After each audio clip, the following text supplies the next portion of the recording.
একটা ফিতা দেখে মানদণ্ড দাঁড়িয়ে যায়। ফিতা যোদ্ধা খেতে গিয়ে হাঁকতাম, তোরাও যা খেতে গিয়ে হাঁক। এটা ঝাঁকানাকা দিয়ে উঠছিল।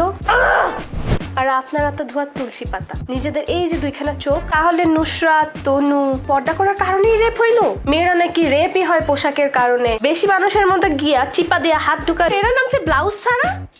ব্লাউজ ফিতা জন মাইর খাই আমি। এক্সকিউজ মি ভঙ্গু থাকি, মনে হচ্ছে মশা মারতে এখন কামান নিয়ে বেরিয়েছেন। আমি তো আবার ব্লাউজ পরে ফেলছি। নানি দাদি গণকে এখন আবার প্যাদানি দিব নাকি? কারণ ওরা তো আবার ব্লাউজ পরতো না। কি এক সময় আইলো, বাপরে বাপ। কোনো এক দেশে যুদ্ধ লাগে, শুরু থেকেই বলছি যুদ্ধ শেষ হয়ে গেল, কিন্তু আমার দেশের জিনিসপত্রের দাম এখনো কমে নাই। এই মুহূর্তে প্রোটেস্ট করা দরকার। কেমনে বাঁচবো এটা নিয়ে? তো এরা নামছে ব্লাউজ ছাড়া। হায় রে সময়, কি দেখতে কি হইতাছে কিছুই বুঝতেছি না। আমার চোখে কি আমার লোকে ফাঁকি দিতেছে নাকি? ও এদিকে তো আমি প্রাইমার অ্যাপ্লাই করে ফেললাম। ব্লাউজ ফিতা এত কিছু, এত ব্যাপার, কিভাবে বলবো? ভাবতাছি কেমনে কি মিলানো যায়।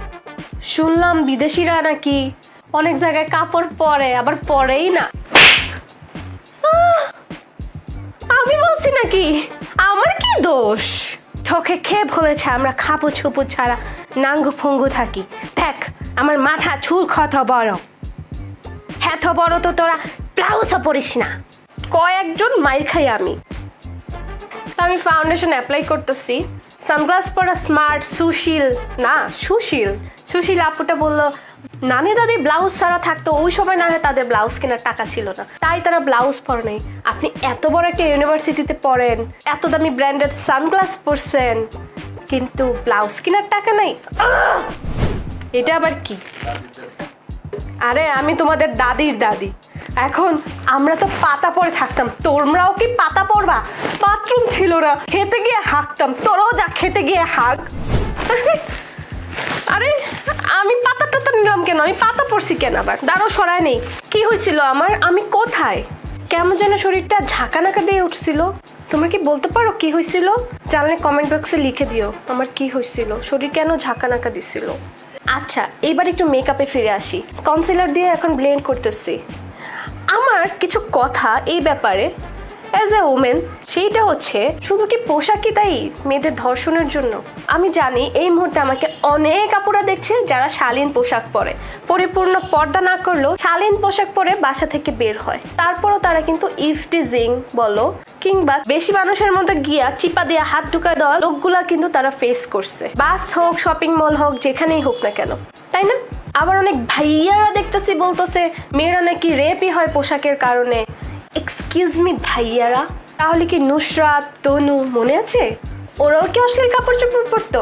আমার তো মনে হয় না। মেয়েরা কি তাহলে শুধু পোশাকের কারণেই রেপ হয়? তাহলে নুসরাত তনু ওরা কি পরিপূর্ণ পর্দা করার কারণেই রেপ হইলো? ব্যাপারটা ঘোলাটে হয়ে গেল না? কিন্তু কথা তো হচ্ছে মেয়েদের অশ্লীল পোশাক নিয়ে। শালীন পোশাক পরে বের হওয়ার পরও ভাইয়েগণ রাস্তার মধ্যে রমণীগণদের দেখতে দেখতে বেউল করে জিব্বা দিয়ে কুত্তার মতো লুল ফালায়। এইটা কেমন হইলো? আমি তো এমন অনেককেই চিনি, আমরা শালীন পোশাক পরে রাস্তায় বের হই, তারপরও মনে হয় যে চিপা চাপায় হাত ধোয়ার জন্য মানুষজন ঘুরে। ইভেন বোরখা পরা আপগণদেরও তো দেখি মাঝে মধ্যে সামনে ব্যাগ দিয়ে তারপর ভিড়ের মধ্যে চলে। এইটা অবশ্য অশালীন পোশাকের জন্য না, তাই না? দোষ কি শুধু মেয়েদের পোশাকেরই? আর আপনারা তো ধোয়া তুলসী পাতা। মেয়েদের পোশাক নিয়ে কথা বলবেন, ওকে দ্যাটস কুল, বাট নিজেদের এই যে দুইখানা চোখ সেইটারও কিন্তু সামলায় রেখেন। ও আজকের লুকটার থিম তো বলি নেই, আজকে আমি দুর্গাপূজার লুক করছি। কথাগুলো আমি অন্যভাবেও বলতে পারতাম। দুর্গাপূজা উপলক্ষের লুকটাতে বলছি কারণ কিন্তু দুর্গাও তো একজন নারী হিন্দু ধর্ম মতে। আপনি আবার কে, কোনো যোদ্ধা নাকি? ওই যে সিরিয়াস হয়ে যায় আপনারা যদি সিরিয়াস হয়ে যান, দুইটা ফিতা দেখে মানদণ্ড দাঁড়িয়ে যায়, সেটা আমিই বলেছি। ফিতা যোদ্ধা যেই ফিতা বের করে সিডিউস করার কথা বলতেছে, ওইটা আমরা মেয়েরা ইনসাইডে রাখাই বেশি জরুরি মনে করি, আর সেটা বের করে রেখে ছেলেদের সিডিউস করার জিনিস না আই গেস।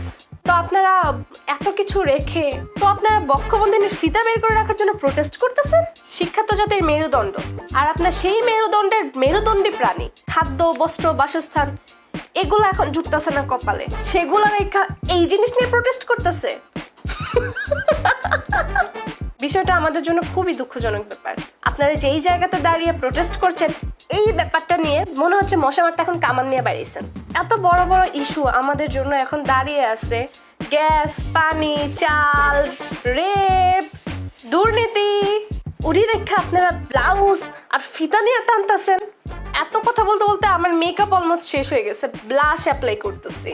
আমি আগেও বলেছি যে দুর্গাপূজা উপলক্ষে লুক করছি, তার সাথে আরেকটু এই যে ব্যাপারটা নিয়ে কথা বলাটা মনে হচ্ছিল জরুরি, তাই বললাম মেকআপের মধ্যে সবচেয়ে ফেভারিট পার্ট আমার হাইলাইটার অ্যাপ্লাই করা, সেটা আগে করতেছি। দেখো আজকের লুকটা আমি খুবই ন্যাচারাল রাখার ট্রাই করছি, মানে এত বেশি কিচি কিচি কালারফুল না, কারণ দেখলাম দুর্গাপূজায় দিদিগণ একটু রেডিশ স্মোকি টাইপের লুক ফ্লোলেস বেস করতে অনেক বেশি পছন্দ করে, যেহেতু সারাদিন ওনারা অনেক বেশি দৌড়াদৌড়ির মধ্যে থাকে, তাই আমি ওই লুকটা ওই রকম রাখারই ট্রাই করেছি।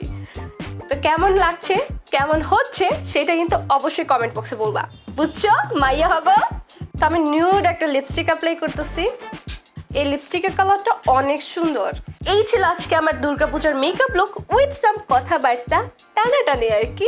আর আজকে সুন্দর এই জুয়েলারিগুলো আমাকে মল্লিকা পেজ থেকে গিফট করা হয়েছে, thank you so much Mallika এত সুন্দর জুয়েলারি গিফট করার জন্য।